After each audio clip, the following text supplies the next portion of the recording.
What's up, guys? So, I just wanted to go ahead and stake my claim. I possibly have bought the cheapest Jaguar slash dalmier in probably existence. This is the XJ12 model, or as the dalmier would be with the double six, I believe. Um, Here's the front end. Very little was wrong with it. Everything still works fine. This was kind of cracked, so I hot glued it back together.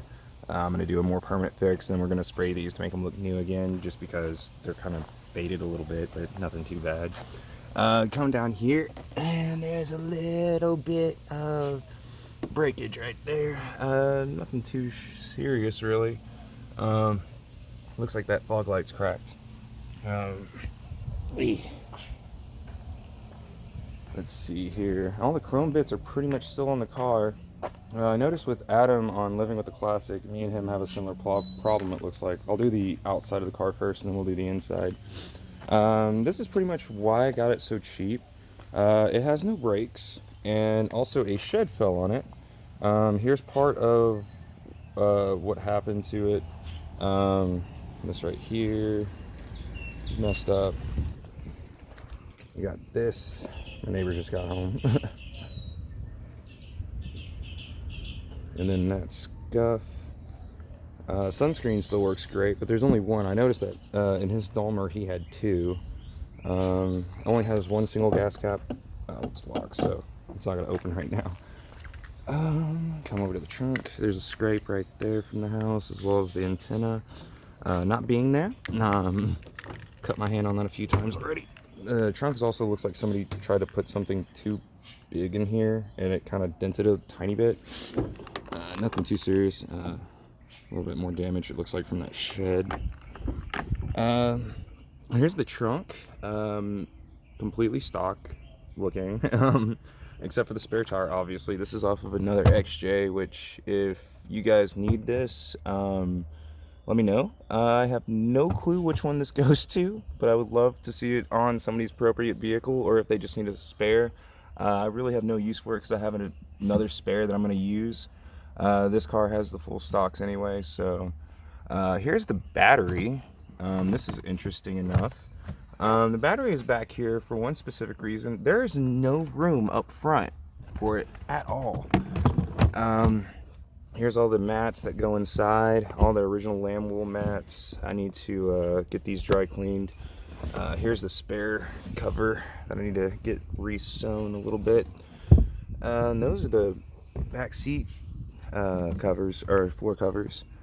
Here's where toolkit's supposed to go, and every bit of tools that came with this vehicle are actually behind here, but I've managed to mess all that up and knock a few out, and I can't figure out how to get them back in. Here is the CD changer, and this is a cool feature. Yep, just shoots it right out. And whoever had this before me definitely was a Jag owner. Every one of these CDs, it looks like, are like, come on, get out of there. I don't really like these old systems. Let's see. Trying to do this one-handed is so hard. All right. These are the CDs that came in this thing. Yeah. They're pretty interesting, to say the least. I haven't got to listen to it because that is another feature about this. Radio doesn't exactly work for whatever reason. I'm not sure why, but yeah. I think it's just because there's a wire that's not connected appropriately. And here's the other side of the car. The other side of the car is pretty much good. The trunk got a little bit messed up from the shed fall too, but nothing looks like it cracked. I noticed that there was a trim piece that was in the back of this trunk, and I guess this is a normal feature. I already went ahead and took the piece off, and I'll show Adam more kind of like what I did to get all this off. But for this guy, or get this back on at least, but for this guy, I'm trying to find the chrome piece because I lost it. And yeah, it'll fit right back on. It's fitted with one-of-a-kind zip ties. Keep the bumper on because it fell off apparently during the fall. But yeah, that's pretty much the entire car. I mean, it's great shape, sunroof, which we'll check out in a second. And then let's go ahead and get inside.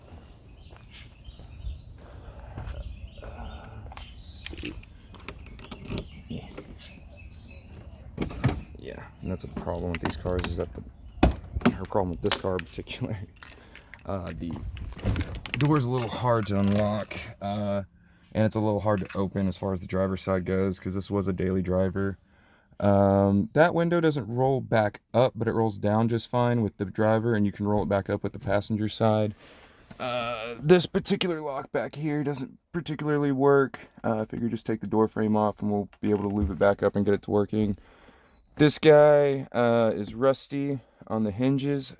It comes down and has actually its own little secret compartment, but because of the rust, it's really hard to pull down and put back up.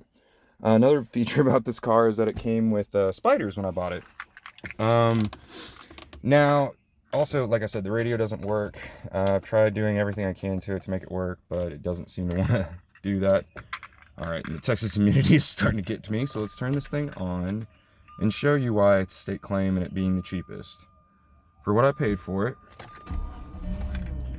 there is 45,000 miles on this car. I've put 15 on it so far. The only issue I'm running into is the braking system, which we went ahead and we started working on. The caliper was basically rust welded to the rotor, so we're gonna have to replace that. Yeah, this is the interior. It is in perfect condition. Nothing done to the headrests. Everything seems fine. Like I said, the only issue is the spiders, so every so often I have to come in here and clean it out with vacuum cleaner and get all the webs out. Now, here's a cool part, the V12. So like I said, the battery's in the back because this thing is too huge to keep the battery up front. I've taken the cover off so we can start cleaning up everything. Seems to have a little bit of alternator issues. Every so often there seems to be a really high whine. This isn't my first video, so unfortunately, like, it's not a cold start, but it starts up every single time, and the alternator was making a high whine, and every so often whenever you do a cold start it does that. I'm obviously gonna have to get another one. I figured I would. The brakes we're having a lot of issues with. We're hoping that somebody could probably help out and try to figure out what's going on with these things. There is no rear brakes. We believe the valve is completely clogged, as well as the front brake, like I said, was basically like shock welded onto the freaking car. The only brake that's working right now is this one, and it works great. It stops the entire car by itself. So another thing that we want to do is we want to mod it a little bit. We're going to probably put cold air intake in there because it sounds like the motor wants to breathe a little bit more than it's, you know, letting on. I mean, obviously you can kind of hear it. It sounds a little choked up.